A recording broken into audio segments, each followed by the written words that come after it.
Olá, meu povo, tudo bem? Bom dia. Bom, como eu não fui trabalhar hoje, resolvi cuidar da minha deusa. Eu tenho que ficar de molho mais um dia, tá? Por causa do meu tratamento dentário. Então, resolvi passar aqui para conversar com vocês sobre o fato de pessoas que entram na internet só para denegrir a imagem de quem está trabalhando de graça. Eu tenho acompanhado alguns casos de meteorologista, até entre eles, tá? Meteorologista, falando mal de meteorologista, usando a imagem de outro meteorologista indevidamente só para ganhar hype, enfim. As pessoas entram no seu canal, fazem um comentário maldoso, mas não faz ideia da caminhada que você teve para chegar até aqui, né? Não é aleatório, não é do nada. Tem uns que é, tá? Não vou dizer que não. Pega aí chat GPT, faz um texto, né? Não tem vivência nenhuma. Enfim. Então eu vou aproveitar que eu tô aqui limpando a minha estátua para começar a pintura, porque a gente tem que tirar umas rebarbelinhas que fica da ferramenta. Como eu não tinha ferramenta apropriada, no momento, fica umas rebarbelinhas, sabe? Quando você passa para esculpir. Então a gente precisa fazer uma limpeza antes de começar a pintar, né? Porque depois que passou a tinta, acabou, né? Então, eu tenho que deixar ela quase pronta hoje. Aí, eu vou aproveitar e vou conversar com vocês sobre quem eu sou, de onde eu vim, dos lugares que vivi, que passei, as experiências que tive. Tem alguns vídeos no meu canal que falam sobre isso. Mas como eu sei que o povo que chegou agora não vai fuçar meu canal até o final, então eu vou trazer aqui um parâmetro, aproveitar que eu estou por aqui. Vou trazer um parâmetro, não, vou trazer um compilado. Bom, eu sempre fui uma pessoa muito cética, sabe? Nunca acreditei em nada. Eu nunca esperei por nada. Como a minha infância, minha adolescência foi muito independente, meus pais não cuidavam. Assim, não tinha esse cuidado, excesso de cuidado que tem hoje, né? E a gente se virava como podia. A gente sempre resolvia nossos problemas, né? Uma mulher de 48 anos, então, na minha época era diferente. Pai só trabalhava e mantinha a gente, mãe também. E a nossa obrigação era não trazer problema para casa. E só. A situação financeira da minha família, se eles vieram do Nordeste, do Brasil, minha mãe descendente de peruanos e meu pai descendente de espanhol. Ou é o contrário, não tenho certeza. E vieram para um trabalho escravo, a família dele, né? Lá no Nordeste. E aí, a gente nunca teve as coisas com muita facilidade. Sempre tivemos que correr atrás dos nossos objetivos. Então, não interessava qual era o objetivo. A gente sempre foi criado para correr atrás do que queríamos. Só que assim, também a gente tinha o famoso livre-arbítrio, né? Você escolheu aquilo, você se via. Porque eles não era uma época que pai e mãe defendia filhos, que existia leis que colocava a gente, criança como prioridade, até existia, mas o conceito tutelar não funcionava. Não tinha, sabe? Boa parte disso. Enfim. Então eu sempre fui acostumada a querer correr atrás e possuir, tá? Porque não tinha quem me desse. E por eu ser a filha do meio, eu era a filha esquecida, né? As mais novas a gente tem que cuidar porque são crianças, são bebês, são mais novos. As mais velhas a gente tem que cuidar para não ficar grávida, né? Eu sempre assim, 5 mulheres. E aí, eu sempre fui acostumada a observar as pessoas, sabe?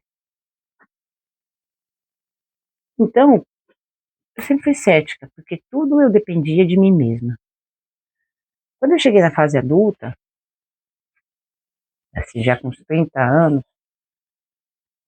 uma irmã minha frequentava uma igreja. E aí, eu naquele casamento de bosta, né? Não tinha muita perspectiva de. Sempre trabalhei, tá? Nunca dependi do marido para nada. Mas assim, sabe quando você tenta ser Amélia? A melhor mulher do mundo, baixar sua cabeça, se colocar, não se colocar em evidência, jogar seus planos pela janela e só trabalhar e cuidar dos filhos. Era basicamente isso. Lógico que eu dei um salto da minha infância pra cá, porque senão ninguém aguenta, né? Vou contar a minha história de vida para vocês desde a infância, vocês vão chorar. E aí, aqui pra contar da minha vida mágica, não pra reclamar da minha vida, né? Mimimi, tem que ter paciência. Daí, eu peguei, aí eu não tinha lugar pra ir, comecei a ir nessa igreja. E aí, mas assim, na verdade, eu entrei na igreja pra saber se tinha algo mesmo, além, porque eu sempre fui muito cética, eu sempre pensei que tudo dependia de mim, exclusivamente de mim, que não existia nada para me salvar, que não existia nada que fosse me ajudar, que era eu e eu mesma. Quando eu entrei na igreja, eu comecei a perceber que as pessoas terceirizavam as obrigações dela para Deus. Ah, porque Deus vai me ajudar, porque Deus vai fazer, porque eu estou pensando para Deus, e ficavam paradas, sem fazer nada. Aquilo me incomodava muito, e eu percebia que o pastor incentivava as pessoas a fazer coisas e ele não fazia nada. Ele ficava esperando o dízimo, os propósitos, o dinheiro entrar e ele catava a prancha dele e ia surfar, enquanto o CLT trabalhava que nem um desgraçado. Isso eu estou falando da minha vivência, tá? Não vou dar nomes aos bois, porque tenho amizade com esse pastor até hoje. Mas assim, o CLT trabalhando que nem um filho da puta e o pastor exigindo que eles pagassem o dízimo e eu só observando, tá? Uma pessoa observadeira. E pegando o dízimo deles e indo pra praia, comprando prancha, moto, uma igrejinha de bairro. Eu morava numa comunidade, na verdade eu já tinha morado nessa comunidade, então, a favela, né, pra quem quer, pra ficar fácil o entendimento, eu morava na Quebrada, quando eu era pequena, então depois eu fui morar em outro bairro, mas eu ainda conhecia todo mundo da Quebrada, eu conheço até hoje. E aí, comecei a perceber que as pessoas estavam se fudendo de trabalhar. E o pastor se enfiando, e o pastor indo pra praia, surfar, comprando prancha, moto, com o dinheiro dos fiéis, e os fiéis, uma situação lastimável, enfim. Entrei no confronto direto com esse pastor, eu era ministra do teatro na época, eu fazia peças de teatro, assim, escrevia peças de teatro que catequizava um monte de gente. Vinham muitos convidados e esses convidados aceitavam Jesus como o único salvador na hora. Após a minha peça de teatro, muito drama, sabe? Eu treinava, eu ensaiava os atores, né? Então era interessante o pastor me ter lá na igreja. E aí eu comecei a observar o andar da carruagem. Só que, assim, tudo aquilo que era pregado e que eu fazia no teatro, as peças que eu escrevia muito bem, não falava comigo, não, não era o que eu acreditava. E aí eu falava, puta que pariu, eu tô doutrinando pessoas a fazer algo que nem eu acredito. Aí o pastor veio falar comigo que eu tinha que me manter na igreja, lógico, cada vez que eu fazia uma peça de teatro, um evento, era 15, 20 pessoas se convertia, né, ao cristianismo. Eu falei, não, pastor, para mim não dá. Nada do que você está falando para mim me convence. Eu não sinto, nada é plantado, sabe, dentro de mim. Eu falei, eu sou uma árvore seca, certeza. Eu sou diferente, alguma coisa tá errada, porque esse povo rodopiando dentro da igreja diz que está recebendo o Espírito Santo, eu não tô. E na minha cabeça né? Vocês têm que entender, vocês têm que levar em consideração o contexto, tá? Aí ele falava assim, não, mas não é só isso, não. Não é sobre isso. Eu falava, não, eu não sinto nada, nada, nada, nada. Eu não consigo acreditar em nada do que a gente prega, nada, nada.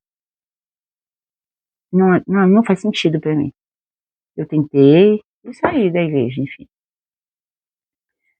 Fiquei um tempo, na verdade, depois que eu entrei na igreja, eu fiquei mais cética do que eu já era. Muito mais. Porque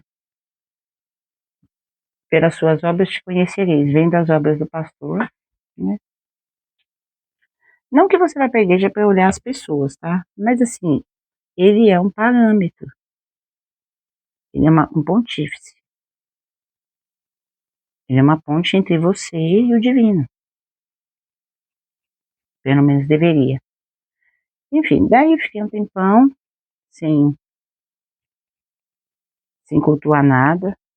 Fui morar numa casa praticamente invadida, porque não tinha condições de pagar nenhum aluguel. E aí, esse, esse pastor falou, não, essa casa é pra ser sua mesmo. Enfim, o dono da casa chegou, deu um PDPP da porra, eu tive que desocupar a casa do cara, eu tava cuidando da casa dele. Mas a gente cuidar das coisas dos outros sem autorização, né?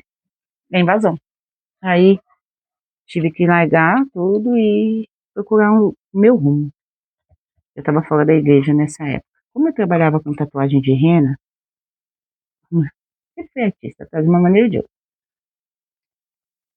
E eu tava juntando um dinheiro bom naquela época, né? Porque eu tava trabalhando bastante. Eu não tinha folga, não tinha Natal, não tinha Ano Novo, não tinha porra nenhuma. Eu tô ainda bem, porque eu também nem gosto dessas datas. Daí, um belo de um dia, eu tava na beira da praia. Olha só. E sabe quando alguma coisa fala assim, o universo não é masculino, é o feminino? Tava bem cansada. Eu tinha que entregar a casa até dezembro. Até janeiro, no máximo. Aí, final de janeiro para fevereiro.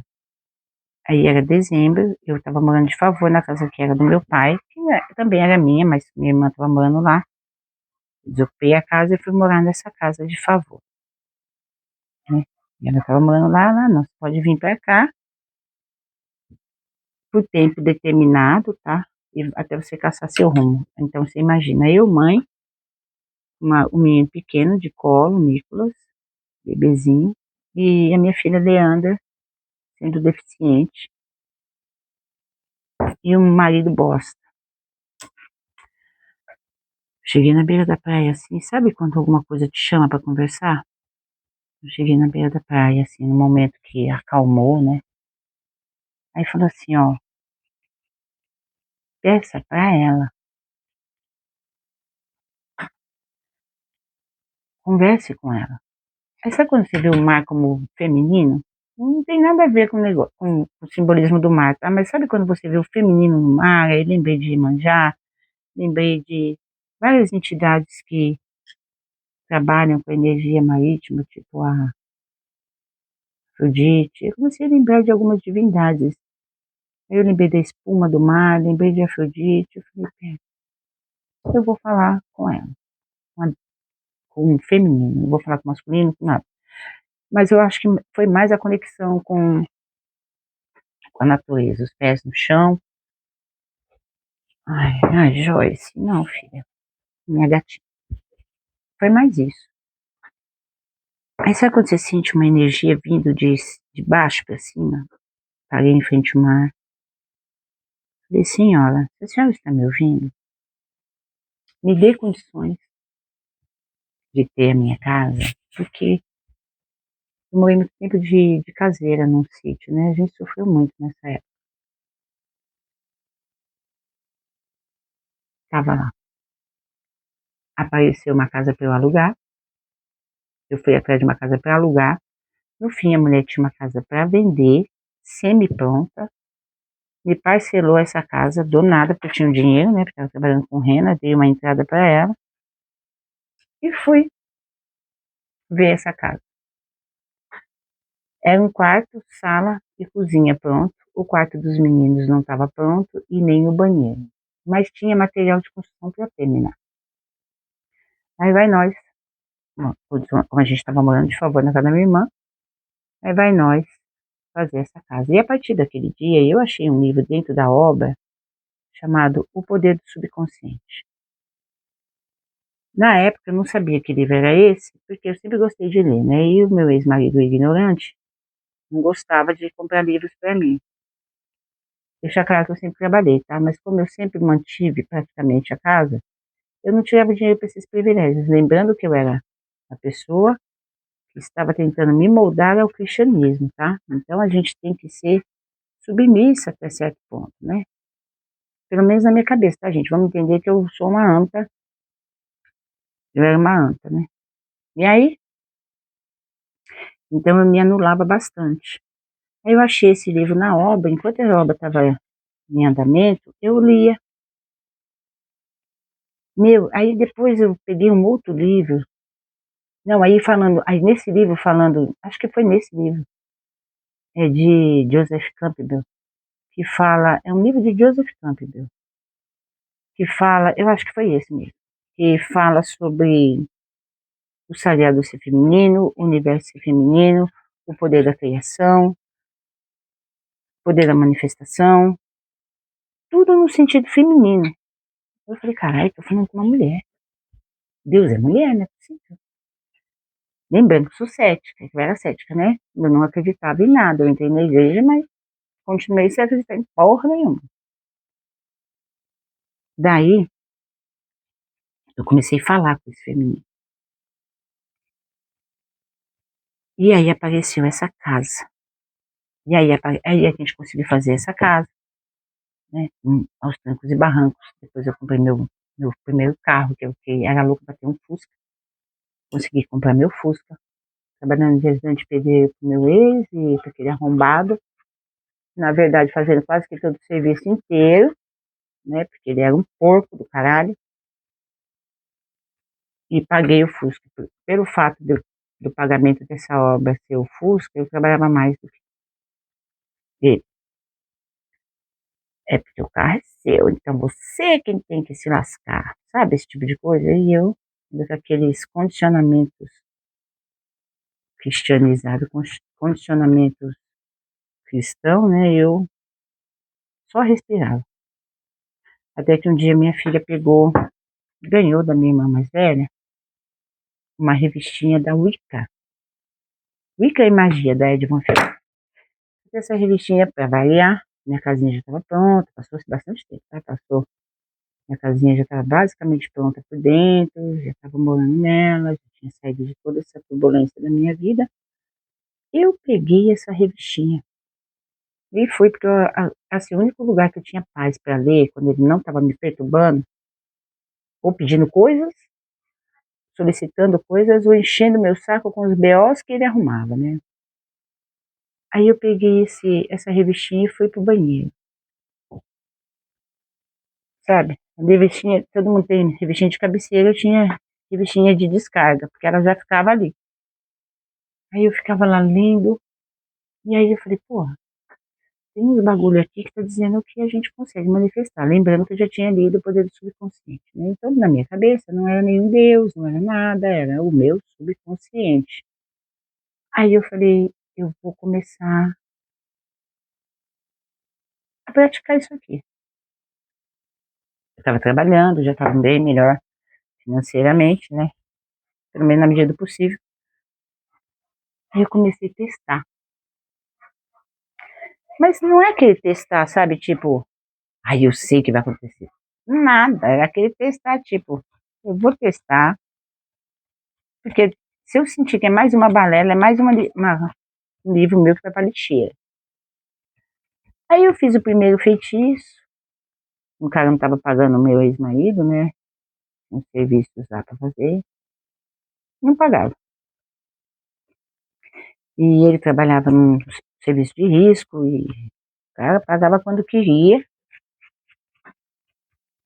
Eu falei, esse filho da puta vai te pagar. Aí você quer Muita gente colocou a firma no pau, todos os funcionários, e muita gente não recebeu. Eu falei, você, ele vai pagar. Porque só eu sabia o que eu passava a manter a casa enquanto ele não recebia. Aí fiz o meu primeiro feitiço. Um dos primeiros. Eu escutei dentro do meu ouvido. Eu tava vendendo meu Fusca, né? Aí eu tinha que resolver os documentos do Fusca. Aí, esse cara, que não pagava ninguém, não assinava a procuração. Então, se ele não recebia, não tinha como processá-lo, né? Aí, eu peguei e falei assim, aí eu tô indo eu falei, vou lá resolver o negócio do Fusca, né, que eu vou vender, e tinha que ir no cartório. Aí eu escutei no meu ouvido, assim, isso eu já tava mexendo com os pequenos feitiços, tá? Pega os papéis que esse homem, eu vou fazer ele assinar. Você vai encontrar com ele. Aí eu só peguei. Peguei, pus na bolsa e fui resolver o negócio do Fusca, né? Quando eu cheguei, aí fui no cartório, passei o Fusca pro cara. Na hora de vir embora, ela falou assim, ó, passa por tal lugar, vai fazer tal coisa, porque como ele estava fugido, ninguém sabia o horário que esse cara chegava, ninguém sabia. Deixa eu te falar, ele era da Cristã no Brasil, tá? Da Igreja Cristã no Brasil. Não pagava ninguém, tinha um tropete de ouro, o arrombado, enfim. Aí eu escutei isso aqui. Aí eu falei, não, eu sendo cética, né? Não, não, não, não, não, não, eu vou fazer o que tá me falando. Vamos ver. Fez eu passar por um caminho, falou assim, ó, você vai passar por aqui que você vai dar de cara com ele. Quando eu cheguei perto, porque eu sabia onde era a casa dele, né? De tantas vezes que a gente foi lá cobrar. Quando eu cheguei de frente à casa dele, sem brincadeira, quem é que tava chegando? Ele já tava sumido, em frente à casa da mãe dele, na verdade. Ele tava sumido, ele deu o golpe e fugiu. Quem que tá desfazendo as malas e descendo do carro? O próprio. Só que assim, eu já me vesti de bruxa, né? Já tava já há um tempo testando meus feitiços, né?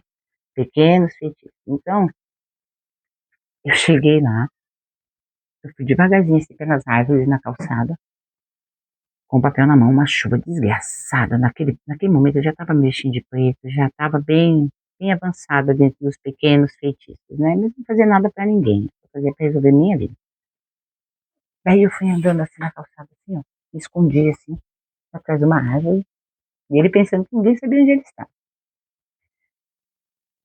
Quando ele entrou na casa dele, que ele voltou, quem tá lá na frente do portão dele? Aí eu, olá, Gessé, tudo bem? Eu com cabelo comprido, toda de preto, embaixo de chuva, cabelo molhado, parecendo a Samara do chamado. Aí eu falei assim, então, você se escondeu, não assinou o documento, a sua empresa era fake, todo mundo ficou sem receber, porque essa sua empresa não existia, ele tinha registros fake no INSS, é um pilantra.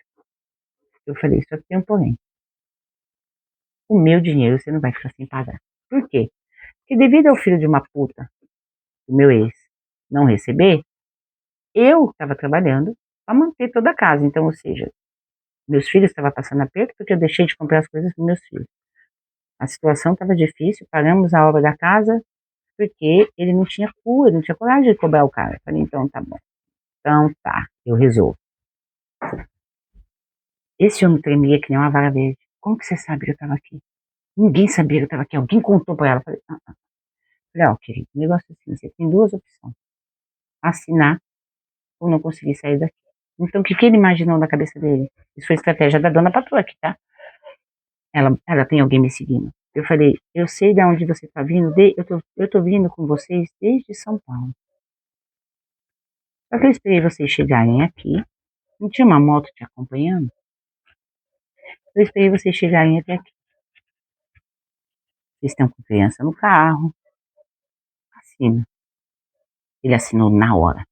Ele pegou o papel da minha mão, tremendo, tremendo, tremendo, tremendo. E o meu coração assim, ó, tipo pensando, enquanto ele tava fazendo isso, meu coração pensando, puta que pariu, tem alguém falando comigo, a deusa tá falando comigo, como é que ela sabia que ele tava aqui? Um monte de questionamento na minha cabeça. E aí, eu recebi cada centavo. Não ficou nada para trás. Ele pagou, ninguém mais recebeu. mas eu recebi cada centavo do que ele devia. Aquele arrombado que não tinha coragem de cobrar ele.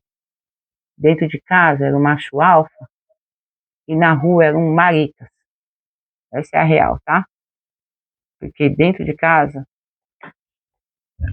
era o mandão, o fodão, eu que mando, eu que pago, quem paga manda, sempre foi assim. Mas na rua, para outros machos, um maricas. E eu já estava mexendo com magia e ele totalmente contra o que eu estava fazendo, né? Ai, eu não gosto dessas coisas, eu não gosto dessas velas. Que pra ele? Ele falando em burro cagando pra mim é a mesma coisa. Ah, você tem que saber que você tá mexendo, você pode ser coisa do diabo, foda-se. Aí quando eu peguei esse papel, peguei na mão dele, e ninguém conseguiu fazer aquele vagabundo assinar. Quando eu cheguei do cartório, né, que eu tinha ido só fazer o negócio da venda do meu Fusca. Falei, ó. Aí ele falou, o que que é isso? Falei, o que você precisava para receber o dinheiro que eu investi e você não me devolveu?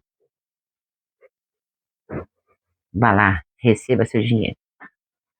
Ele, nossa, mas como é que você conseguiu? Nossa advogada também, meu Deus, como é que você conseguiu? Falei, minha deusa. Nem sabia quem era ela de início.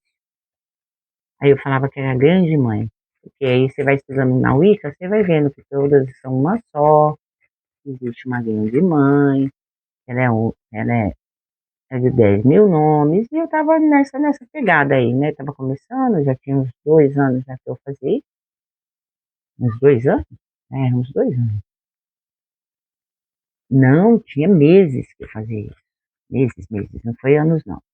Porque aí eu comecei a me aprofundar nos rituais. Eu falei, opa, tem alguém aqui comigo que me auxiliou nisso daqui, eu preciso fazer um ritual de acordo com as revistinhas, tá? Para agradecer. Foi quando eu fiz o ritual da lua azul, tá todo mundo falando da lua azul. Aí eu peguei o ritual das 3 velas, né, das ancestrais e tudo e tal. Sem saber nada, fui fazer o ritual das 3 velas, para agradecer. Só para agradecer. Querido, tô lá fora fazendo o ritual. Olhei pro fundo do meu quintal que tinha uma estufa de planta, que eu era super gratiluz, eu só mexia com magia branca, sabe? Feia, que eu vi aquele ser alto, preto, com 2 pontinhos. Assim, tava alto e preto, eu só vi um vulto. Aí eu firmei os olhos assim, falei, uai, o que que é aquilo? Hum, quando fez assim, ó, pum, que abriu 2 pontinhos, rapaz. Eu saí correndo pra dentro de casa, larguei porra de vela, porra de ritual, larguei tudo pra trás, tudo. Eu falei, tô mexendo com alguma coisa que eu não deveria, tô mexendo com alguma coisa que eu não deveria, agora eu tô devendo. Só um minuto.